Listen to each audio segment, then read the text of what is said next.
a YouTube Second Amendment legend. William, are you there? Yes, sir. I am here. How are you? I'm doing fantastic. Thank you so much for coming on, and I appreciate you doing what you do on YouTube. Oh, absolutely. It's definitely my pleasure. It's a labor of love. So how long have you been, let's start with from the beginning, how long have you been producing videos for YouTube? I started about 5 years ago, just doing the standard knife, gun, and gear review. I didn't really have an interest in doing any of the Second Amendment stuff, but it wasn't until I really noticed how restrictive things were that I couldn't get stuff to review that kind of forced me into that arena. Because you actually live in California, right? I do. I live in one of the worst counties as well, LA County. No. Yeah. You take bad and it gets even worse for us. So you're living in LA County. I imagine, have you been a gun guy for a long time, or tell us a little bit about how you got into firearms?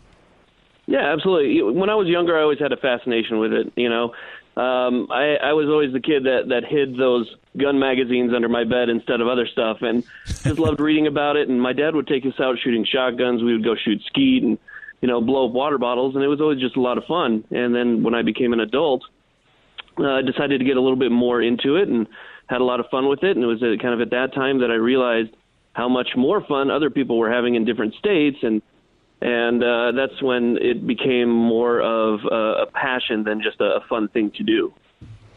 So you decided to do some product review videos or more political? Yeah, so initially it was just, I wanted to have some fun, and I was watching a lot of YouTube channels at the time, people that were really big, and I thought I have a lot of the same passions that they do in firearms and gear, and so I started posting videos here and there, and as time went on, I noticed that a lot of people were saying, hey, you're in California. What do you think about this? What do you think about that? And the fun of doing the product reviews almost became secondary to whatever the topic was of the day.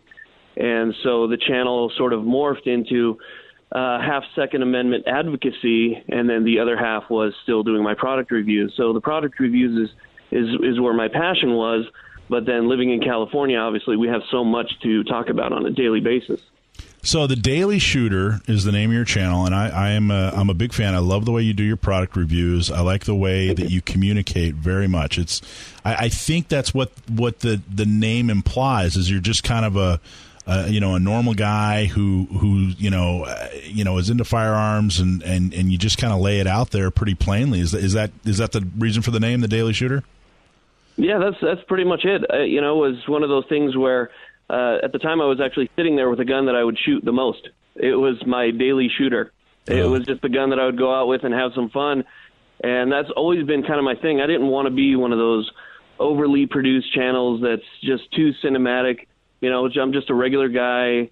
I have a wife and 3 kids, and we like to enjoy our freedoms. And that's kind of where the channel name came from, was just, average, like you said, everyday ordinary guy that would go out and just have some fun shooting. But you do a really good job of getting to the important points, especially with the product reviews.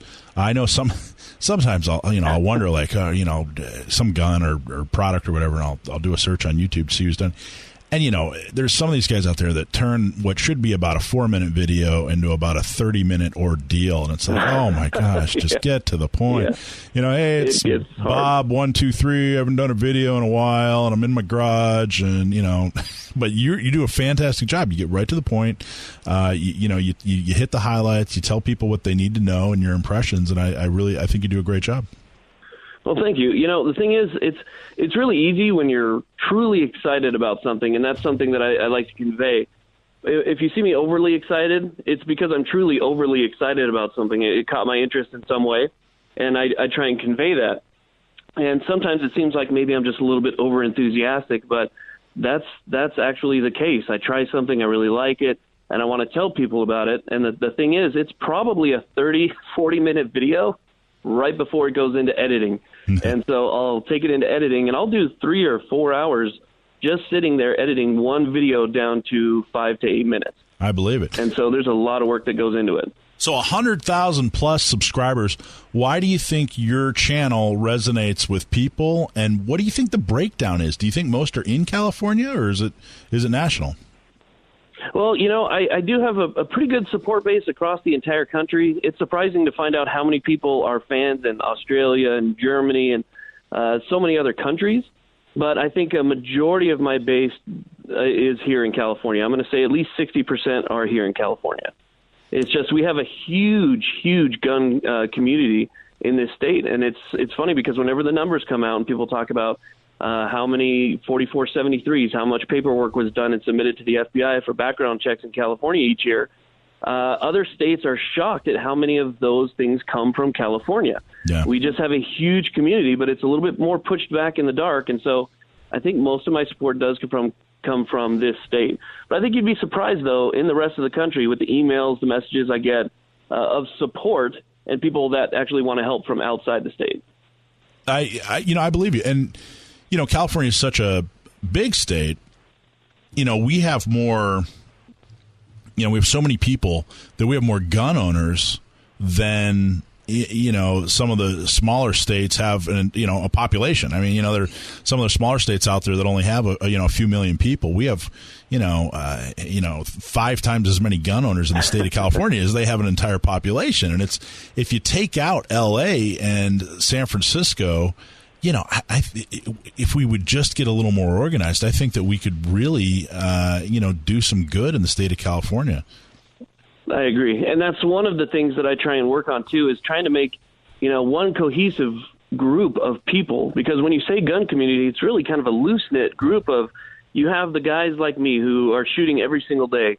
They believe in family values and self-defense and, the right to keep and bear arms. And we're out there. We try and make our voices heard.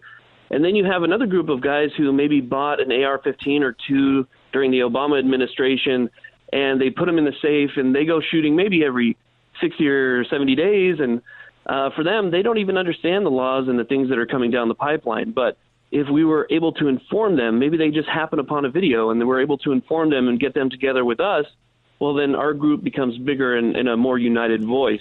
So that's, again, part of what I'm trying to do. Hey, you're doing a great job. We have to go to a commercial break. Do you mind? Can you talk about how you started to transition, or I should say maybe add to the channel some of the political things that were coming down the pike?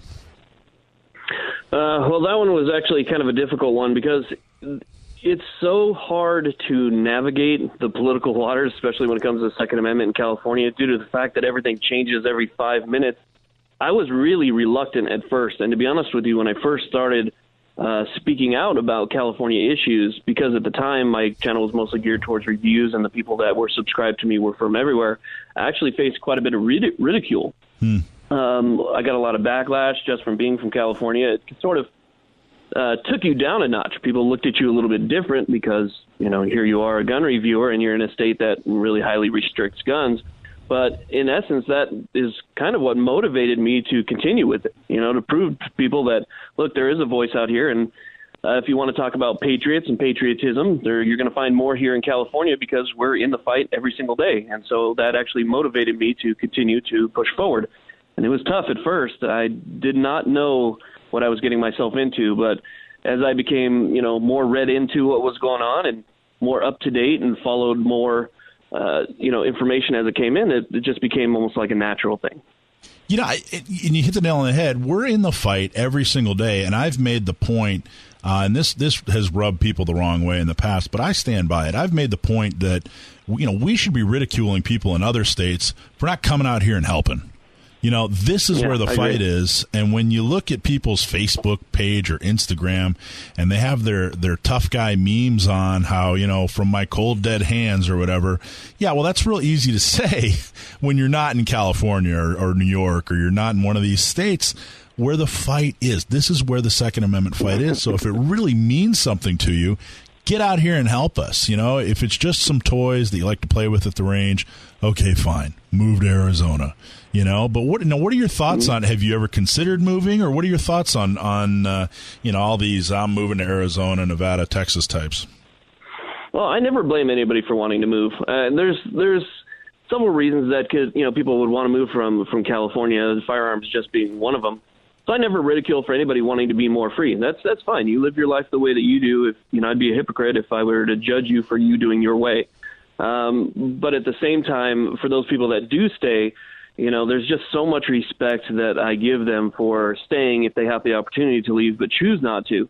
Obviously, I'd be lying if I say I didn't think about moving. I think about moving all the time because here I am in public. I have these guns. I don't even know. I could be breaking the law right now, and because of California law, I probably don't even know it. And I've got my ear to the ground, and I still probably don't even know it. So there's times where you think about it, but at the same time, you fight for what you have here, and you try and motivate other people to stay and fight as well. But if they make the other choice, you have to let them go and wish them the best of luck, and hopefully they enjoy it where they are. But try and remember that when they go to where they're going, to keep up the fight so that the anti-gunners don't encroach on that state as well. Well, you know what? I think that's really well said, and I think that's very gentlemanly of you and very well said. And just a reminder, you were just a normal guy with a family who decided, hey, this is how I'm going to help with the daily shooter, and right. It just says a lot on what a regular guy living here in California and behind enemy lines can accomplish if they follow their passions and everything. So, what's the most important? It's something that I'll continue to do. Excellent. Thank you. What's the most important thing you want people to know about the daily shooter, or you want people to know about California laws or firearms in general? I think the biggest thing that I want people to understand is that the fight is never truly over. There's the biggest question that I get is, hey, do you think California is a lost cause? And I think until the final verdict is in, no, it's not a lost cause. There is always room to fight. There is always room to push forward. Remember the people that are fighting for us, groups and gun advocacy groups that are fighting for us, that are always out there on the front lines trying to make a change. And until the fat lady sings, there is still hope for this state. So as long as you keep that hope in your heart, there is no reason to stop fighting. Well, what law, either current or proposed, do you think is what scares you the most? What's the worst that, in your opinion, that we have here in California? There's a lot of bad ones out here. I think a lot of people would probably say the current assault weapons ban is the worst. However, in my opinion, I think the worst one that we have is the handgun roster, and that's the one that I would like to see overturned the most, because as firearms drop off every single year and there's less and less on the roster, there's less and less firearms to suit each and every person of the state. And, that's basically just a backdoor ban in itself. Yeah, and I remember when it was being proposed and all the pro-Second Amendment folks said, hey, this is going to turn into a de facto ban, and everybody said, oh, you got your tinfoil hat on, and nope, we were right. Yeah, absolutely. Yeah, exactly. So what, putting laws aside for a second, what's your favorite gun? What do you like to, if you're going to go out and shoot tomorrow, what are you shooting? You know what? Recently, my favorite gun has become the Smith & Wesson M&P9. Oh, really? I absolutely love the ergonomics on that gun. It is so nice to shoot. So in L.A. County, where do you do? Do they have? I don't even know. 405. Yeah, that's real easy. That is one of the things that we're lucky about, because I live in North L.A. County, in the Antelope Valley, and I have BLM land as far as the eye can see. So I can head out to the desert, do some shooting. The unfortunate thing is you have a lot of other people that shoot TVs and leave their trash out there. So places are being closed left and right. But we have plenty of places, open area to shoot up here. We have a member up in Orange County, because there's San Diego County gun owners. We also have launched Orange County gun owners, and one of the members up there, a lot of times at the meetings we go around and introduce ourselves. I'm so and so. I'm from wherever, and he introduces himself. He says, "Yeah, I grew up in Compton." Or he says, "I'm into guns. I grew up in Compton, so I grew up around guns." And that's his. That's his little joke that he likes to say. But right, of course. But so I think a lot of people, think L.A., think downtown Hollywood and that sort of thing. But it sounds like you live in a little bit more of a suburban, or maybe even a rural section, and they have outdoor ranges and or just shooting areas, or what's favorite? Outdoor ranges, indoor ranges. We actually have a big Second Amendment community where I live. There are a lot of shooters. I'm lucky enough to have several FFLs within a 5-minute radius. So we're not hurting in that aspect. You're talking about, like you were saying, Hollywood and, LA and the inner cities, where it's much harder to actually practice your Second Amendment rights. That's where it's more difficult. So I'm definitely lucky in that I live kind of on the outskirts. Now, what would you like to see the Second Amendment community across California become, or what do you think the most important thing for a shooter to do is in California? I guess I think the best thing to do is probably just educate the younger shooter. It's really sad, and to think that a lot of the youth out there is being indoctrinated, and in some ways have grown up without firearms and without really understanding the Second Amendment. And as they're being indoctrinated and they go through life not knowing, it's better if you have somebody who can be sort of a mentor and say, hey, look, guns can be fun. You hear on the news all the time that guns are just weapons of war. They're just there to hurt people. And, you're more likely, and there's all sorts of, bad things that you would hear, and you see what happens in movies. But if you show them, look, there's a lot of sport. There's fun. This is a great way to defend yourself. It's a great way to defend your friends and family.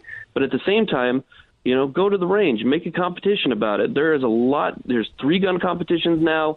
You have, shotgun competitions, and really there's so much you can do with firearms that isn't even related to self-defense. It's just one of those things where people don't know about it. So educate somebody younger and let them know that, hey, this is a fun sport that you can get out and you can do with your entire family. I think that's great advice. Are you worried about the strong possibility of a Governor Gavin, or do you think it's just going to continue business as usual and there's not going to be much of an impact? No, I'm terrified. I would be lying otherwise. I think Gavin Newsom is the worst thing that could happen to this state other than voting in Jerry Brown twice. I'm still trying to wrap my head around how that mistake could happen 2 times. But when Gavin Newsom gets into office, he's going to have a pen. And that pen, it could sign absolutely everything over, and he'll just, let the DOJ handle it, let it go through the court system. And we all know that the court system could take up to a decade in order to get some of these things all squared away. And in the meantime, he can just sign away. It is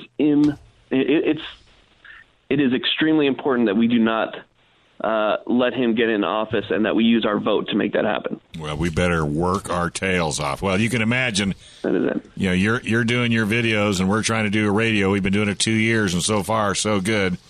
But we're kind of like you. Yep. We're constantly looking over our shoulders as well. And exactly. And how do people find you? Tell them if they want to check out The Daily Shooter, what do they do?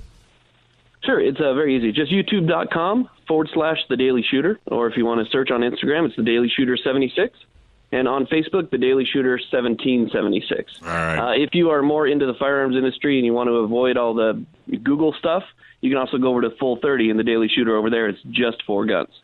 Sounds fantastic. All right, buddy. Hey, thanks, thank you very much, it. and we look forward to having you back on.